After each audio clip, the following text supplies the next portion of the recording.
Can you have sex on the first date? How do you avoid investing too much early in the dating phase? What do you think about a girl making a move or initiating more? Can a friend with benefit end in a relationship? Hi guys, welcome to my channel. I am Maggie Hanari. I do mental health. I do videos on mental health. So if you're new here, welcome. I post videos weekly, so be sure to subscribe so that you can never miss any of my videos. And to those returning, welcome back, beloved. Today we're gonna be doing a dating Q&A. These are random questions that I got from the internet. Yeah, and without much further ado, let's jump into it. I'm shooting near the window, so probably there will be cars, there will be kids playing, so forgive any background noise, but I hope that I'll be audible enough to be able to pass the message across. So let's get started. How much older are you willing to date a guy? 5 years old, 5 years younger, or 10 years older? I will definitely go for a guy who is 10 years older than me, because I feel, number one, they are more mature, they understand emotions, and therefore they don't shy away from communication, because these people have probably been in multiple relationships, so they know how to handle situations instead of like shying away from them. Another thing is because of my personality. I am naturally controlling in nature, so I feel like a guy who is much older than me will tend to understand me. Can a friend with benefit end in a relationship? For me, I feel it's a no, but maybe some people it works for them, but for me it's a no, because I'm assuming that friends with benefit, you guys were just friends, you had no intentions whatsoever to date, but as time goes by, maybe you start spending more time together. Before you know it, you are making out. The next thing is sex, and then they tend to be a lot of expectations. And one thing with friends with benefit, they can be one-sided. Maybe one party is just doing it for fun, another one is just like start building in feelings. So there'll be a lot of expectations, a lot of friction, and sometimes when maybe these people are single, let's just assume like we are both single, or one of us is in a relationship, we're just like, okay, as long as we're doing this, maybe it's gonna end into a relationship. But you find that this person starts getting interested in another person, they introduce them to you, you feel so much disrespected. So if you're just spending time with your friends so much and you feel like you're beginning to gain interest, it's high time you ask them before you take things to the next level, because probably it's gonna end in premium tears. You're just making out, you don't know who you are, and then they come and introduce you to their new partner, so it's gonna really hurt you. Make sure, like, if you're friends, just be genuinely friends, and you feel like feelings are start to build up, make sure you communicate with them, because you do like anything that will compromise your friendship. Can you make out the guy before they make a move? Definitely no. It's just like being in a friends with benefit or in a situationship, and I will never want to find myself there again. Yes, I have made out with two guys who are not my boyfriend, and of course in my mind, this time that I'm making out with these guys, I'm like, they love me, and to them they don't. They're just there. It just happened. So, and then in the long run you feel hurt. These guys never make a move. So for me, from my own experience of just having to make out with these guys, with expectation that we're gonna be together, only to discover like they were just there for fun, it was a big lesson for me. So until you tell me, Maggie, will you be mine, then from there we can take the things to the next level. Okay, is it rude to tell a guy that you're not interested in them? For me, it's not that rude, because at least you are honest with them, instead of just wasting their time there. You guys are going for dinner, you're going for dates, and you're just wasting they're building, these guys, they're like, this person is probably building expectations, building more feelings, so you're just wasting their time there, and in the long run you end up hurting them. So I feel like it's better you tell them, no matter how they take it, but at least they know where you stand in a relationship. What do you think about a girl making a move or initiating more? So naturally, men are chasers, they are hunters, and I feel like when something is available to them, they begin to lose interest. So for me, it's up to the guy to make a move, and that doesn't mean that if you're interested with someone, you just like let them go. we girls are like, we're just obvious. When you love someone, it's obvious. Even if you don't say it, our actions proves otherwise. So it's for you just to show interest, show that you are interested in them, but let them make the necessary move so that it might be easier for you guys. Like, the reason why for me I wouldn't initiate more or ask a guy to be my boyfriend is because I will feel like I'm the person who is supposed to be driving the relationship. The pressure will be so much on me, so I prefer when the guy just like initiates about the relationship. Do you believe in soulmates? Yes, soulmates exist, but what I don't believe in is that notion or that theory or that belief that people have that there is this one person that is meant for you. I believe there is no single person that is meant for anybody. Soulmates are there, our friends, our families can have that sibling that we're so much bonded with, we really understand each other, and those are soulmates. We have friends like they feel like family, those are soulmates. And then a thing with soulmates is that they can be seasonal. Have you ever met somebody, maybe a guy, maybe a relationship or just friendship, a regular friendship, and then you feel like, oh wow, we resonate so much with this person, we really understand each other, they are mine. And then with time we notice that you guys are evolving differently. No much drama, but you guys are no longer, you don't have the same spark.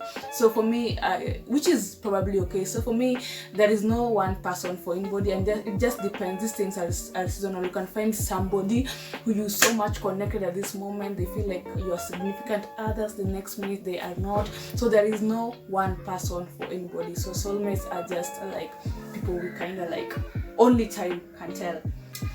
How do you keep the right distance with the guy you are interested in? Well, I have come to learn that when our relationship ends or when things don't turn out the way we expected, the reason why we hurt so much, it's because we had invested so much, and with so much invested comes a lot of expectations. So make sure, how can you be able to build the right distance? It's just invest as they invest. If they call you once, call them once. If they don't text as much, don't text as much. So give the same investments that they are giving, give the same time they're giving, so that you don't feel drained. Date for marriage or date for experience? I will date for marriage. Let me first begin to differentiate the two. Dating for marriage is like you're looking forward to end with this person, that you're looking forward to spend the rest of your life with this person. And dating for experience, just like you're out there, no commitments, or just there to see like if it works, it works. If it doesn't, it doesn't. So for me, I'll go for marriage. And when I'm saying marriage, it doesn't mean that any random guy that will come my way, like we're dating, we have to end in a relationship. Once I discover that we are not in the same path, we don't share the same values, so there's a lot of friction between us, then I will definitely let them go. I won't force in relationship, but I'm not, at the same time, my heart is not out there to like do experiments. It has had enough. My heart doesn't know games. So just being intentional in what you want. And I feel like when you want to date for marriage, it makes you become much specific. You're able to see the behaviors. You become more intentional, as opposed to dating for experience where you're just going with the flow. Do you believe in long distance relationships? Yes, I do believe in long distance relationships, although I've never been in one. The reason is, for me, love is just being intentional. You choose to love this person regardless of the distance and everything. So if you guys are intentional about each other, you communicate your boundaries, you communicate frequently, and you're just there for each other, supporting each other regardless of the geographical distance, I feel it can work. But if you guys are just there for games and it's one-sided, maybe one partner is the one who's trying to reach out, probably it won't work.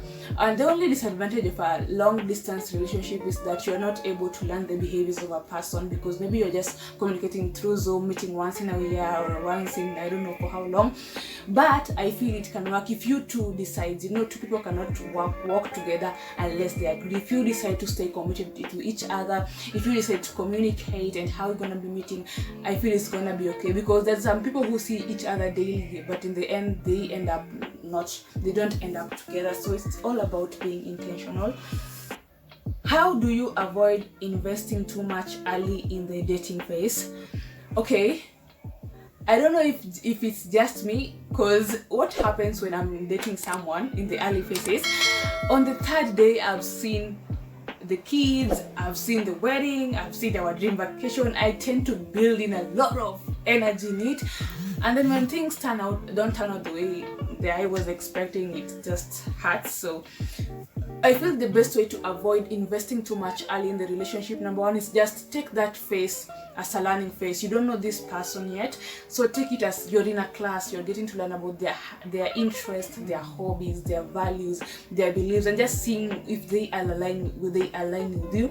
Another thing is just being busy, getting yourself together, maybe just have a life of your own, getting busy with in terms of your career, in terms of your friendships, just getting busy, doing your thing, exploring your hobbies, instead of just sitting there. When your mind is idle, that is when you start to overthink stuff. So make sure, number one, is just take this as a learning phase. You're just getting to know this person is a stranger, and then another thing is just getting yourself busy, and then with time, only time will tell if you guys if you can invest, and also invest the same way they invest. If they call you once, call them once. If they text you once, text them once. So avoid putting too much pressure on yourself. This is just a learning phase, and just go with the flow.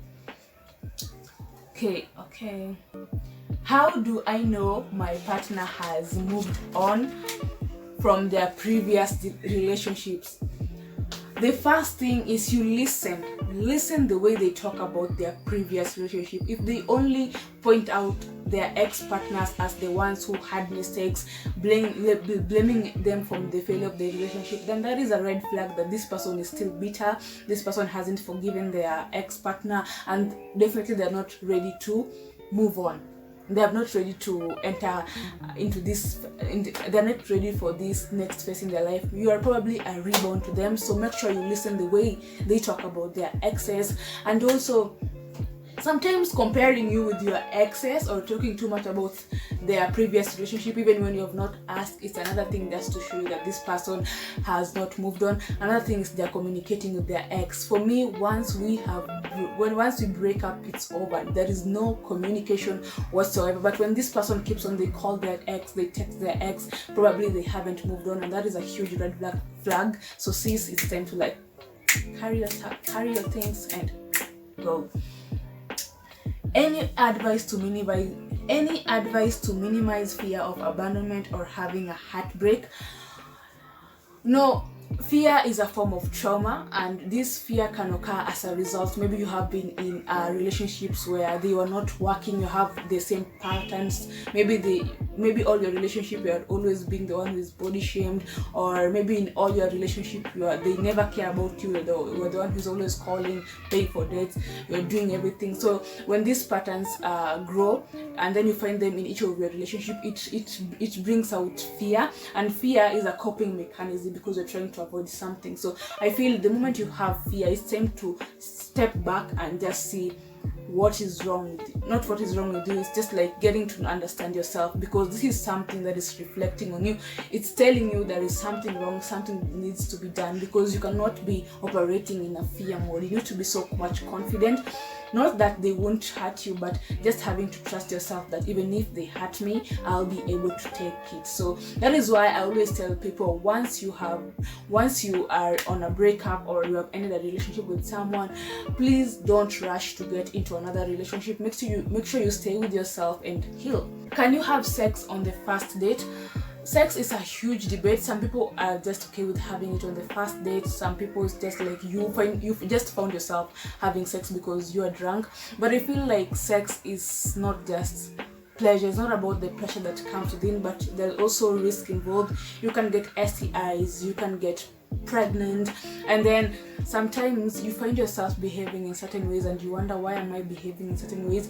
Because sex is a connection. It's just like you two people are coming together. That's why you can find yourself, maybe you're having a conversation with your partner, before they finish the sentence you already know what they're saying, because of that connection. You exchange thoughts, you exchange feelings, you exchange behaviors, and I know that you wouldn't want to take in behaviors that are not good.